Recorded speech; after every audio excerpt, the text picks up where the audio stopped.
Jeffrey Epstein, Filthy Rich is a 4-part Netflix original documentary covering the building and execution of the case that ultimately led to the arrest and trial of wealthy underage sex trafficker Jeffrey Epstein, which we're reviewing here because there aren't any major new releases as of this week, and putting the name Jeffrey Epstein on the timeline is probably beneficial to YouTube and Google traffic. And also because it's important and newsworthy, and the reminder that streaming documentaries actually do serve a function for the genre outside of exploitative junk food like Tiger King. Sure.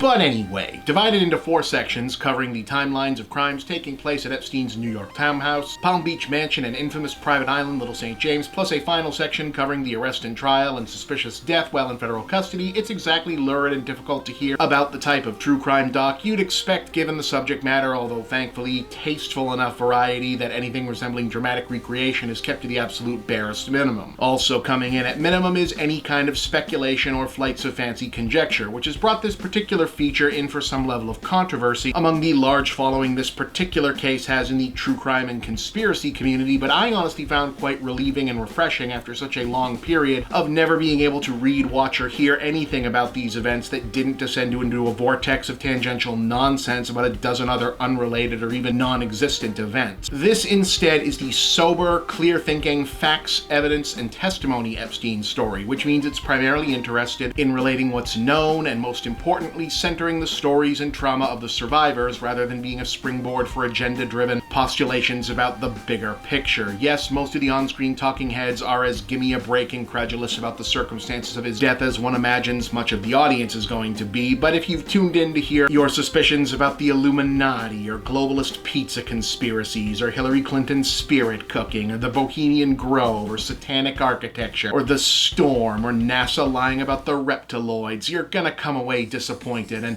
also you should really seek some help for real. Not that the lack of show-offy bombshells negates eyebrow raisers. There's more footage than I bet some have perhaps seen, especially recently, of the Prince Andrew accuser testimony and the prince's own bizarre denial interviews, the expected, for lack of a better word, supporting player turns by Harvey Weinstein and Kevin Spacey, and the not specifically sinister but definitely uncomfortable testimony as to the casual presence of Bill Clinton, Chris Tucker, and other notable names in the mix. Oh, and also President Donald Trump, whose longtime, well-documented presence as an Epstein associate and hanger-on is often curiously downplayed or reversed entirely in some of the more conspiratorial coverage of this stuff. In fact, Trump is practically a silent co-star in the bookends of the story, detailing the two men's association in New York, Epstein's presence as a Mar-a-Lago member at the resort, and the whole death occurring under the watch of Trump's Attorney General and Justice Department thing. So, you know, that's definitely an interesting subplot. But like I said, all sensationalism aside, even if it isn't the most stylish or aesthetically original, groundbreaking documentary of its type, what I like about this is when it comes to Jeffrey Epstein dying in custody and the question of how it happened, it's probably a lot less important than the fact that what it did was deny the full and complete justice to his still unknown total number of victims and the survivors who were already brave enough to come forward. And